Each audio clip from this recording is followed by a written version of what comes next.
The Dublin Fighting Irish Coaches Show, brought to you every week by Dr. Jackson Forda, proudly supporting high school football. Good evening, ladies and gentlemen. I'm Stan Smith, and I'm here with head football coach and athletic director at Dublin High School, Coach Roger Holmes, and this is the Dublin Fighting Irish Coaches Show. And, Coach, welcome to the show this week. Big night in the Shamrock Bowl this past Friday for more than one reason. First, you were playing a crosstown rival.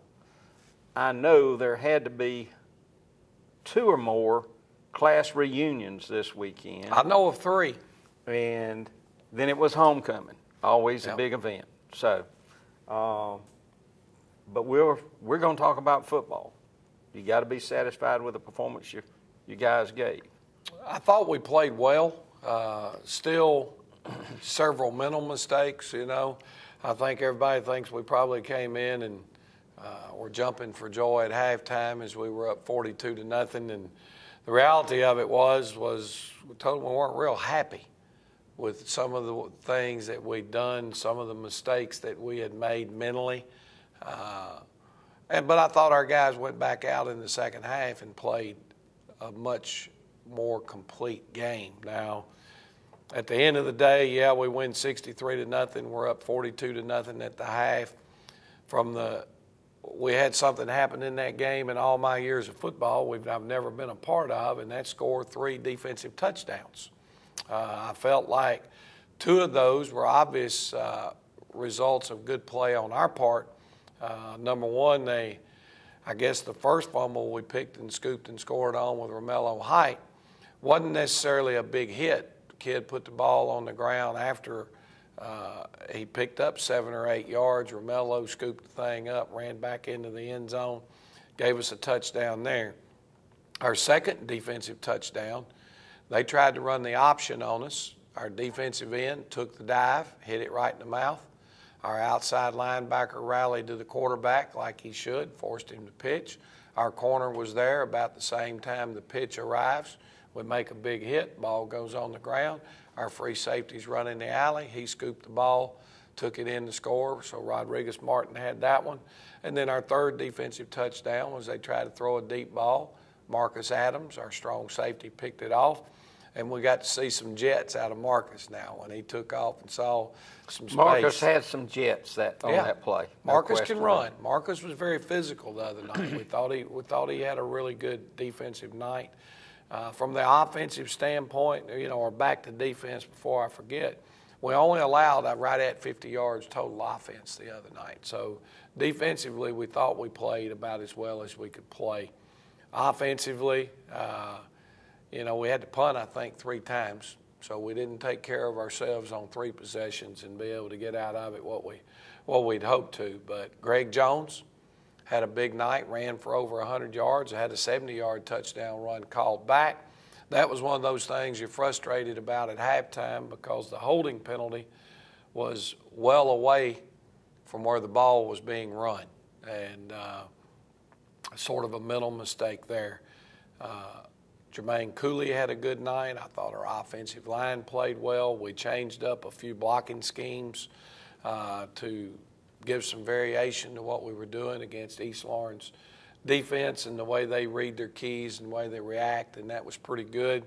We were able to run the belly option the other night because their defensive ends were squeezing so hard the down blocks of the tight ends, and we knew they would do that. We'd be able to log them and run the option to the perimeter. So I thought, we played well. Now, some people look out and say, well, you scored 63 points. You may have been harder on that group than you should have been. Well, at halftime, when you're ahead by 30 points or more, the visiting team or the team that's behind has the option to elect with the officials to let the clock run.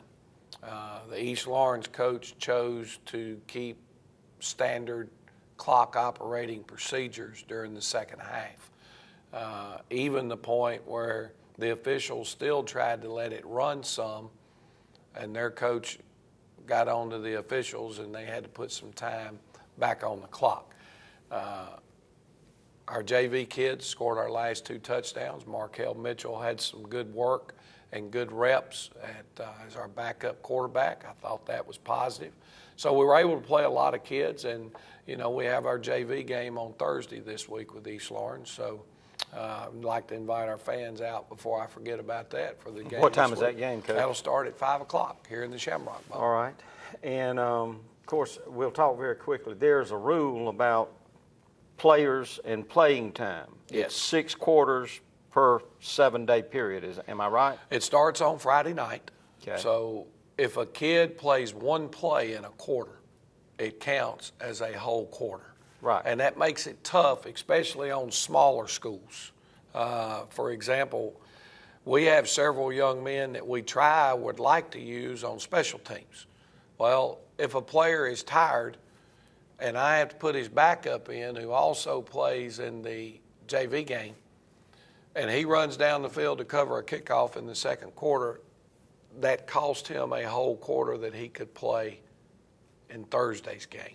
Exactly. So it makes it tough when you start getting some games that are out of hand as far as making sure you don't jeopardize your JV team to the point of, well, they don't even have a quarterback this week because, shucks, I let the kid play in 3 quarters, or you get 6 quarters.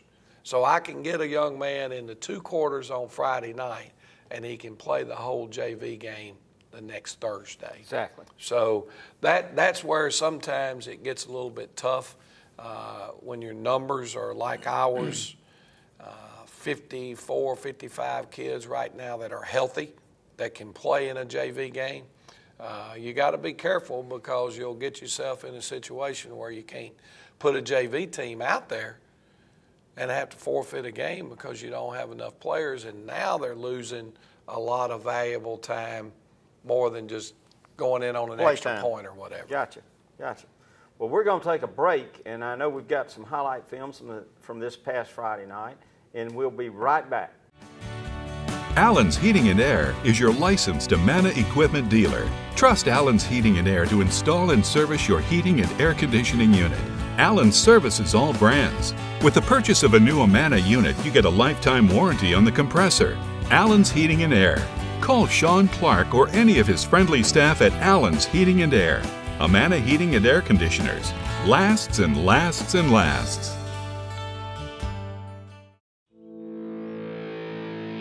You put your mower through a lot. All that back and forth on all those acres can add up to thousands of miles. That's like mowing cross country. It's a lot to ask of a mower. Gravely commercial mowers are built for all-day performance, helping you get the job done season after season, and ergonomically designed to keep you comfortable mile after mile. Gravely, built to mow the distance. Available exclusively at independent Gravely dealers. Visit the new location of Myers Equipment and Supply, 301 North Jefferson Street in Dublin. Imagine a life-changing injury. Imagine the fear and unknown. The Houston Clinic Sports Medicine Team, the only physicians in the area with advanced certification in orthopedic sports medicine, treats sports injuries with innovative techniques. The Houston Clinic has helped nearly 1 million athletes live without pain. Imagine getting back in the game. Imagine the best game of your life. The Houston Clinic Sports Medicine Team. First Lawrence Bank invites you to experience banking at its best. Whether you have personal or business needs, we're a full-service bank big enough to handle all of your banking needs and small enough to provide you with that personal touch you've grown to expect from a community bank like First Lawrence Bank. Looking forward to your future. That's First Lawrence Bank in Dublin and Dexter, member FDIC. Well, let's take a look at some of these highlights. Here's Greg Jones. I think this is our second play of the game, and Greg does a good job of hitting some open field. And the 25 for them was that kick and punt returner. Now he can really run, but we had an official go down right here at the end of this play. Got tripped up, and I think he hurt his knee pretty good. He wasn't able to continue on through the night. Now we're running our weak side power play. Jermaine Cooley with a tremendous kick-out block right here at fullback, backside guard through the hole, and Greg finishing it off with a touchdown, getting us in the end zone. So that got us off and started. Here's the PAT. from our kicker who got rolled up the other night and ended up hurting the knee, Shamar Dollar. We were scared because he got hurt last year and we lost him for about 4 weeks, and I think he was scared. But right now it looks like a mild sprain of his knee, so we think we're going to get him back. Here's Jaquez Evans kicking off for us, and Jaquez is a weapon when he hits the dadgum thing well, and that one right there ended up being about 5 or 6 yards deep in the end zone, and they had to take it on the 20. This is the belly option play that we talked about in there a minute ago. Our guard's able to pull and log the end. Rodriguez, his read took the pitch, so he was able to pick up a nice run down inside right at the 20-yard line, about a 20-yard gain. We come back with it later on in that drive. Now he takes the quarterback. He's able to pitch it to Tyler Strickland, and Tyler was able to get to the corner of the end zone. Again, I thought we did a good job of containing their stretch game the other night. This Romello Height at defensive end, Jaquez Evans at outside linebacker, both making a play on the outside zone. We couldn't have played it a lot better than we did. Again, trying to run some outside zone. Tailback's bending this one back, or I guess it's more of an inside zone designed to bend back. But Romello Height and Marcus Adams being where they're supposed to be, making nice plays in the open field. We've got them in a 4th and long, 4th and 17. They're lined up to punt. Steve Linton gets some pressure. I thought it was good to see this young sophomore bounce back after mishandling a punt the week before, but Kendall Wade gets us a nice punt return right there. Here's our first defensive touchdown. They pop it for about a 6-yard gain. Our middle linebacker gets a hand on the ball, rips it out. Here's Romello Height picking it up and making every defensive lineman's dream, getting the thing into the end zone. He did stretch out there. We weren't sure, but we had our end zone view to look at. And he definitely got the ball over the goal line, so big play for him here. They're running the zone read again. Marcus Adams is right where he needs to be, comes upfield, makes a tackle for about a 3-yard loss. We're back in, we're in punt safe here, setting up a wall. Our guys do another great job. Kendall Wade gets to the edge. We wasted 2 blockers right here on one. If we didn't do that and the guy was where he needed to be here, Kendall might have taken this one to the house, but it set us up for another short field and a nice touchdown.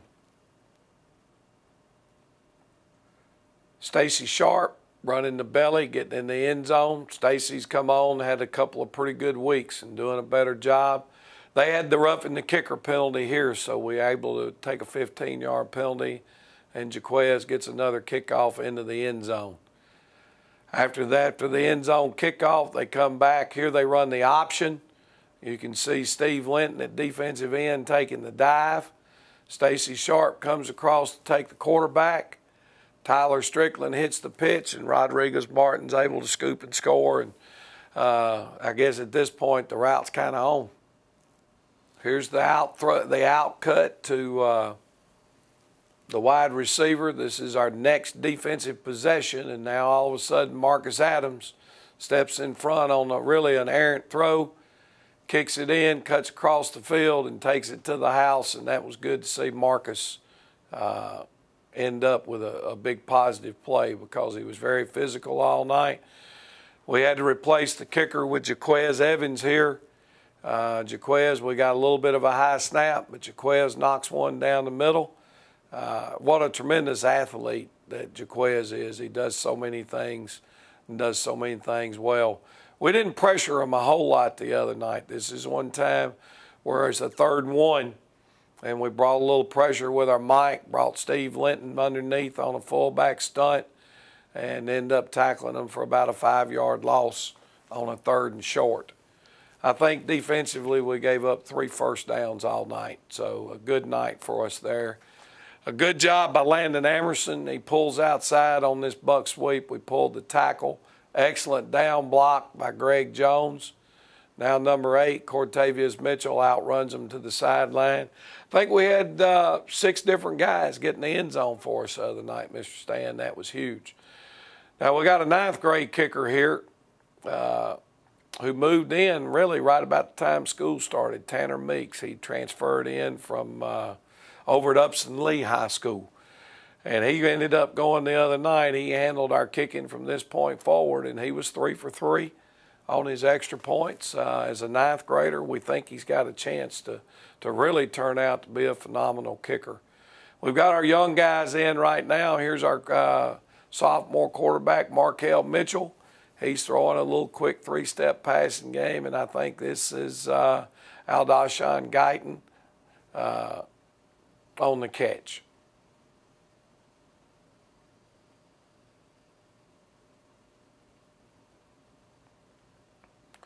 Markel on a bootleg run. It wasn't executed extremely well, but you get a glimpse of that young man's athletic ability. We called that run all the way, so he knew that he was going to keep it, but that was a heck of a job from him. You know, I felt kind of bad right here. This is their, we're in the 4th quarter now, and they got a running clock. And I'm not sure why they chose to do it, but they jumped in an empty formation, and we're going to try to start throwing the football a great deal. And their quarterback got banged up on this play. We brought a little pressure, and we're hoping that this young man is healthy and able to go for them on Friday night.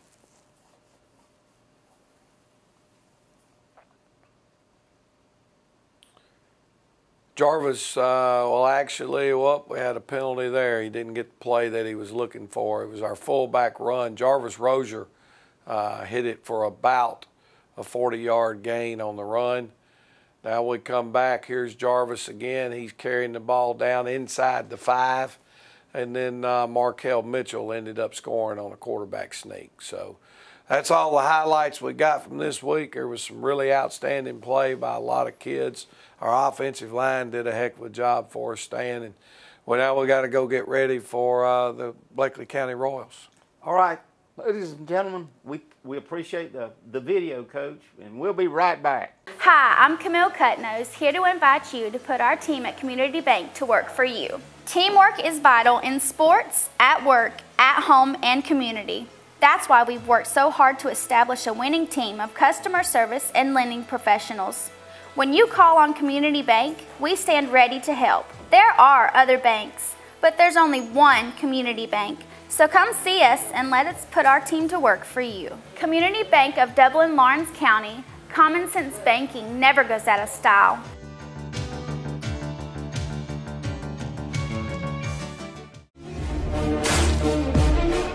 Fairview Fitness Center, open 24/7 with staffed hours available every day.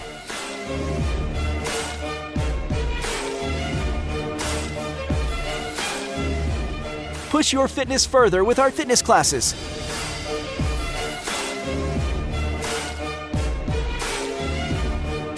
Join today and see the benefits of a healthy life.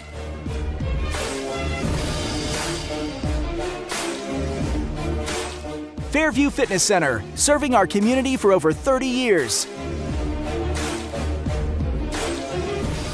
For more information, call 353-1900. Visit us at 200 Industrial Boulevard behind Fairview Hospital or log on to fairviewfitness.com.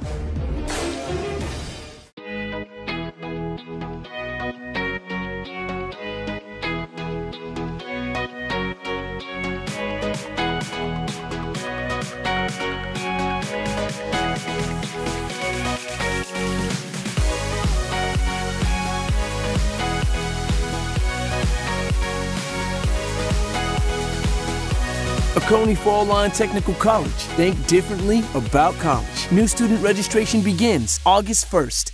All right, welcome back, ladies and gentlemen. Coach, you know, we're getting toward the end of the show. You got a big game this Friday night against Bleckley County, who has been somewhat of a puzzle to me watching high school football this season. But what can we expect from the Bleckley County Royals in Cochran Friday night at 7:30? Well, if it's like it's always been, it's going to be one super competitive game with a group of young men from Bleckley County that are going to line up. They're going to run to the football. They're going to hit you in the mouth on defense. They're going to be extremely aggressive.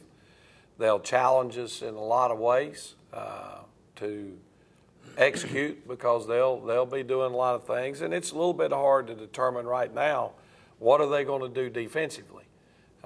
Now, sometimes it's hard to tell because of the people. They're playing a lot of spread teams. They haven't really played many wing T teams. So we've seen them in a 3-5. We've seen them in a 3-4. We've seen them in a split 4. We've seen them in a 4-3. We've seen them in a straight 50. So they're doing a lot of different things defensively, and then obviously you got to be prepared for what they've done against us the last couple of years. Their defense, they had a defensive coordinator change from what they've had over there the last 4 or 5 years. Ray Harding went over to their middle school and is their middle school head coach, and I think the Coach Davis, who's their baseball coach, is now their defensive coordinator. So it's a little bit up in the air from our standpoint as to what we're actually going to see from them defensively Friday night. You know exactly what you're going to see on offense. Coach Lassiter and those guys over there, I don't really want to call them a spread. They're more, to me, of an air raid spread. The biggest difference is they don't do they've run a couple of zone read options where their quarterback may keep the ball on the option and throw it out. They are a inside-outside zone team with a young man named Derek Farrow, who is, if not the fastest guy in our region, he's right there within an eyelash of being the fastest guy. He's got 2 running buddies, number 2 and number 4, Bryce Bailey being number 4, who, when Coach White was over there coaching them, said, Coach, they'd race every day almost. And there wasn't a half a yard distance whether they ran a 40, a 60, or 100. Now, Nakeem Farrow normally won, but the other 2 guys were right with him. They're going to dink and dunk you with tunnel screens and bubble screens and what we call spacing routes, where they want to hit the number 2 receiver about 10 yards deep right on the hash. They're going to line up and they're going to run 4 verts, and they're going to try to read off of your free safety in their passing game. They're going to go no huddle. They're going to go fast. They're going to go no tempo, high tempo. So all of those things are things that we've played the spread. We probably haven't played people that the most similar would be our Swainsboro game. That was very similar to the same style of offense we'll face, and you know, Swainsboro moved football on us. So we're going to have to play extremely well, as always, when we play Bleckley County. It's a big region game because, number one, it puts us in a position to continue to stay in that no-loss column, because early in the year it matters. For the guys from Bleckley County, they stumped their toe last week. Maybe not so when you watch the film, but I think everybody kind of thought that they would have the upper hand on Northeast last week. Well, they went to Northeast, and Northeast pulled out the win, very similar to our game at Northeast last year. So right now, Bleckley's behind that 8 ball. They've already got one in the loss column. They can't afford the first 2 games of the season to come out with 2 losses right out of the gate. When they still know they've got Dodge County to play, they've got Waco to play, they've got Southwest to play. If they want to be a playoff football team, this game for them on Friday night is huge. Well, same for us. If you want to have a chance to be a region champion, this game for us Friday night is huge because, you know, it looks like the guys from Dodge County and the guys from Waco are extremely, extremely talented and going to be a tremendous football team. So I think it's important for us just to play well, to take care of the football, don't turn it over, and don't give up those 60 and 70-yard plays to those 3 guys they got that can fly. All right. Coach, injuries going into that game? Well, we hope we get our kicker back. There's a little question mark there. I think the doctor says that he thinks we need to let him rest till Thursday, and then on Thursday we can give him a shot and see how well he's able to go on Thursday. If not, you saw Tanner Meeks, who was 3 for 3 the other night, and Jaquez Evans. You know, so other than those two, there's still a little bit of that virus floating around this week. I got a call today about a young man who's not going to be at practice today, but it kind of like last week, I think they'll be back and pretty well able to go for us on Friday. Okay.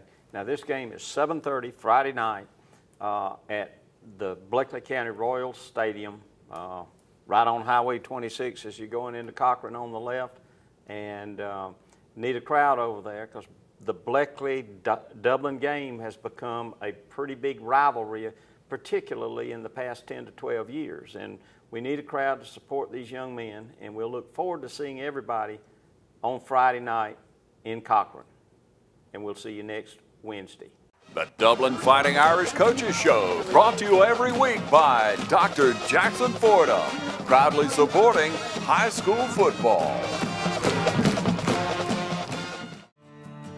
The City of Dublin's Natural Gas Department is offering a $1,000 rebate on the purchase of a natural gas, stove, furnace, and tank or tankless water heater for new construction homes or if you're remodeling your home. Individual rebates include natural gas tankless, up to $400 rebate and free gas service installation. Natural gas tank, free 40-gallon or $200 rebate on other sizes, free gas service installation. Natural gas furnace, $200 rebate. Natural gas stove, $100 rebate. Natural gas dryer, $100 rebate. Natural gas grill, $100 rebate. Natural gas logs, $100 rebate. Maximum yearly rebate? No maximum. Save now. Save later. Call the City of Dublin Natural Gas at 277-5048.